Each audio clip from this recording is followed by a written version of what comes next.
Today, I'm going to present an analysis of the war in Lebanon, subsequent ceasefire, and reasons behind the holding of the ceasefire by both sides, both Israeli and Lebanese side.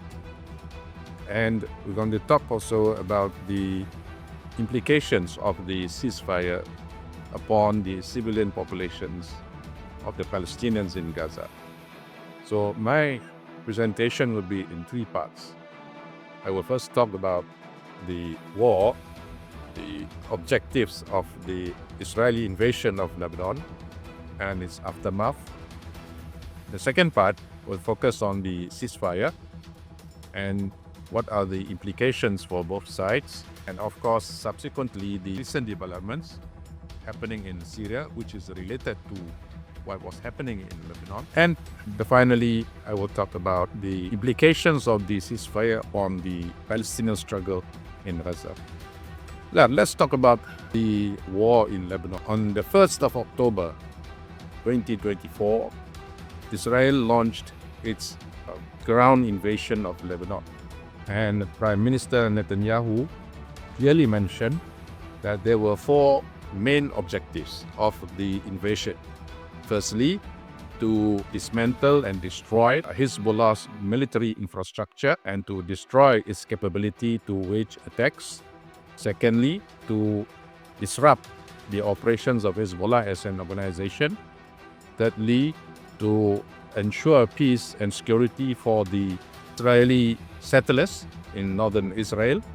And fourthly, to bring peace and harmony to that particular region. Well, the war, Israel sent 50,000 of its troops and hundreds of tanks into the southern Lebanon, and also with its vaunted military and air force, conducted hundreds of strikes upon the population in Lebanon. And after 56 days of fighting, heavy fighting, on November the 26th, Israel agreed to a ceasefire with Lebanon. None of the four stated objectives of the war, which Netanyahu clearly mentioned, was actually achieved by Israel. Most political analysts of the opinion that Israel got a bloody nose in this war in Lebanon. Just like the war that it waged in 2006, Israel failed to achieve its objectives. True, Israel managed to decapitate Hezbollah's leadership by the assassination of Hassan Nasrallah and his team of leaders. But when it came to man-to-man fighting along the borders in Lebanon, the Israeli reservist forces showed that they were no match for the highly experienced Hezbollah guerrilla fighters. They lost hundreds of their soldiers due to severe injuries at the Israelis, and almost about 100 of their soldiers were killed, and they lost about 60 of their famed Merkaba tanks, and also the armored personnel carriers and so on. And at the end of 56 days of fighting, they failed to even secure one village and hold that village against the repeated attacks of Hezbollah. So why did Israel agree to this ceasefire?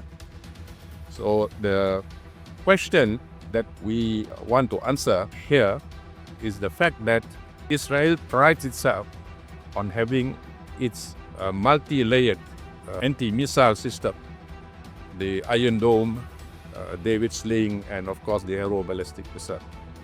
And this is what Israel prides itself to protect its population. However, despite its attacks on Hezbollah's military positions, Israel found that every day the Hezbollah fighters were launching hundreds of missiles into whole of Israel. You can see Tel Aviv, Ashkelon, Haifa, and all the major cities of Israel came under repeated attacks, and they managed to overwhelm the Israeli anti-missile defense with the number of rockets that escalated both in quality as well as quantity as the war dragged on.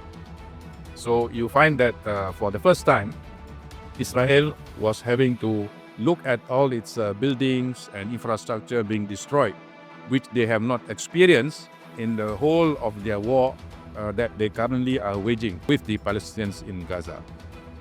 So because of intense domestic pressure and also the fact that they were running out of missile defenses, the Israelis had no choice but to work for the ceasefire.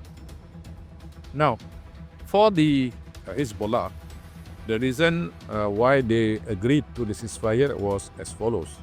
Firstly, the Israelis were conducting aerial attacks indiscriminately upon the civilian population of Lebanon, especially in the Beirut area. And like the justification they used in Gaza, they were claiming that Hezbollah was hiding among the civilian population, gave them the green light to conduct all these mass bombings that killed a total of something like 2,300 civilians, Lebanese civilians in Lebanon itself.